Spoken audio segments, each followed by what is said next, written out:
Assalomu alaykum, hurmatli muxlislar.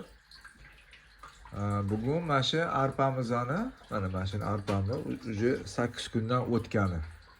O'zi bilinib turadi, mana baylari u yoqqa bu yoqqa osilib, mana shunaqa bo'lib qoladi. Xuddali sochi o'sib ketgan odamga o'xshab, betdan chiqib. Buni endi 9-kun hisoblanadi. Bu nimaga 8 kundan ko'p o'stirmaymiz? Hozir uni tushuntirishga harakat qilaman. Stilajdan bu yoqqa oldim, tushuntirishi oson bo'lishi uchun. Mana shu 9 kunlik arpamiz, ya'ni 9-kun, 8 kundan o'tgan. Buni nima 8 kundan ko'p ushlash mumkin emas. Hozir men sizlarga ko'rsataman. Mana tekis chiroyli o'sib turganga o'xshaydi. Mana tiylarni ham ochib ko'ramiz. Mana chiroyli oppoq bo'lib turibdi.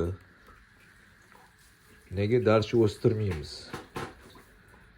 Buni sababi shundaki, shu 8 kunda butun energiyani bug'doy ishlatib bo'ladi. Quruq suvda energiya kirmaydi. Bug'doyni o'stira olmaydi darcha.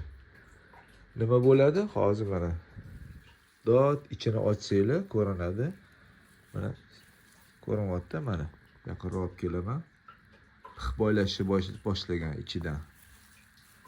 Mana bu joyini ochib ko'rsangiz, mana mog'orda bu uje. Bu uje zarar. Buni qo'y ham yaxshi yemaydi. Sal aptini burib turadi.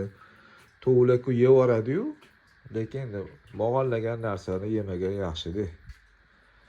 Shuning uchun mana shu eng vitaminga boy payti, kerakli narsalarga boy payti shu 6-7, uzog'i 8-kun hisoblanadi.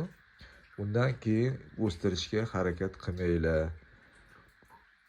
Undan darcha o'smaydi, unga energiya yetmaydi. Shunaqa gaplar.